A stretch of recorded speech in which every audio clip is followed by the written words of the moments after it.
Every morning at exactly 6:40, Silas Turner placed a warm cup of coffee into the trembling hands of a homeless woman sitting outside his diner.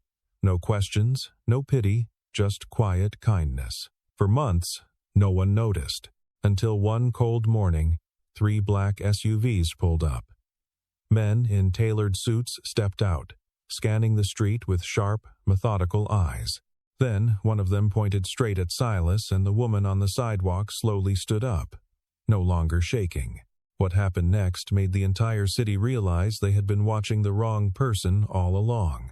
Silas Turner was 38 years old, and he had the kind of face that looked 10 years older than it was, not from vanity or neglect, but from the particular exhaustion of a man who carried too much weight for too long without anyone offering to help.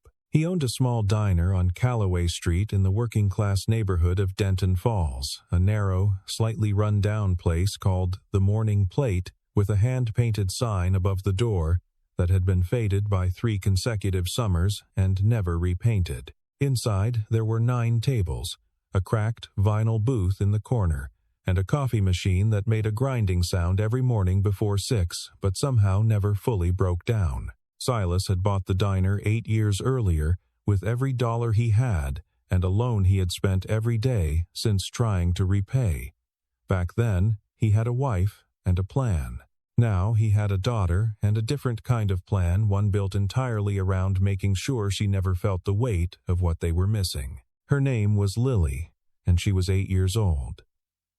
She had her father's dark eyes and her mother's habit of tilting her head slightly when she was thinking carefully about something. She was the kind of child who noticed things adults had learned to ignore, the way a stranger's shoes were worn unevenly at the heel, the expression on a dog's face when it was left outside in the rain, the precise moment a person stopped smiling with their whole face and started smiling only with their mouth. She was also, despite everything, relentlessly hopeful, which Silas considered either a miracle or proof that children understood something about the world that grown-ups had long forgotten. Every morning before school, Lily sat at the counter with a bowl of oatmeal and watched her father open the diner. And every morning, before he unlocked the front door or turned on the lights or started the coffee machine with its familiar grinding complaint, Silas did the same thing.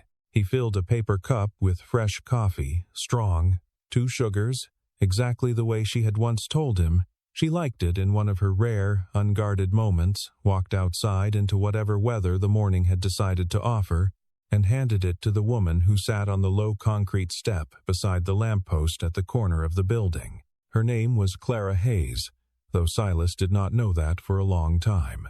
He knew only that she had been there the first morning he noticed her, sitting with her knees pulled close and a worn gray coat wrapped around her shoulders, staring at the pavement with an expression that was not quite sadness and not quite emptiness, but something in between.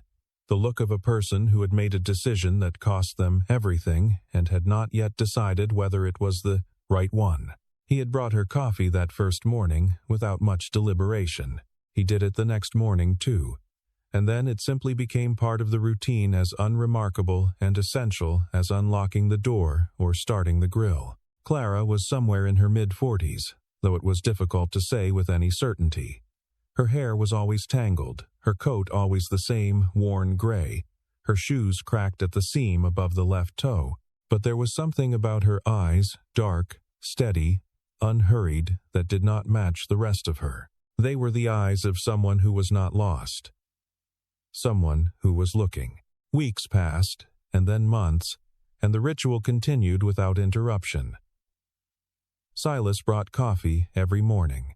Occasionally, on slower days, he would bring a paper bag with a biscuit or the leftover end of a loaf of bread. Once, in November, when the temperature dropped sharply overnight, he brought out a spare scarf that had been hanging on a hook in the back room since the previous winter. Clara accepted each thing without much ceremony, a small nod, sometimes a low murmur of thanks, and Silas never pressed for more.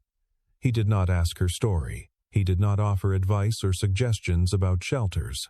He simply brought the coffee and went back inside, and that was enough. It was Lily who began to ask questions. "Why do you give her coffee every day?" she asked one morning in October, watching through the window as her father made his way back inside with the empty paper cup. Silas wiped down the counter. "Because she's out there every morning and nobody else does." Lily considered this with the particular seriousness she brought to things that mattered to her. "Does she have family?" "I don't know." "Does she have a name?" Silas paused. "Clara," he said. "Her name is Clara." Lily nodded slowly and went back to her oatmeal, satisfied. Over time, Clara began to open up in small ways. She asked about Lily when she had first seen the girl watching through the glass. She had said nothing, but the next morning she asked, quietly, how old she was. Silas told her 8. Clara nodded and said, with an air of genuine consideration, that 8 was a good age. She began to remember things: that Lily had a school play on a Thursday, that Silas had mentioned the coffee machine was acting up again, that the booth in the corner had finally gotten a new cushion. She noticed details in the way that only certain kinds of people do, people who are paying close attention for reasons they have not yet explained. Sometimes she said things that stayed with Silas long after the morning was over. "Most people look right through you," she said one cold Tuesday, her hands wrapped around the paper cup. "They don't mean to. They just never learn to look properly." Another time, watching a man in a sharp overcoat stride past without so much as a glance in her direction, she said almost to herself, "Not everyone who appears to have value actually does, and not everything that appears broken actually is." Silas did not respond to these observations. He did not know what to say. Not everyone in the neighborhood shared Silas's quiet generosity, and not everyone was quiet about it. Marcus Reed owned the hardware supply store 2 doors down from the Morning Plate, a squat, well-maintained building with a sign that was never faded and a sidewalk that was swept every morning before 7. Marcus was the kind of man who kept careful track of what the neighborhood looked like, because he believed firmly that appearances were the difference between success and failure. A philosophy he applied to everything, from his shop's window display to the people he chose to acknowledge when he stepped outside. He made his feelings about Clara known gradually, then, all at once. "You know what she does to foot traffic?" he said to Silas one morning in early December, stopping at the door of the Morning Plate with his arms crossed.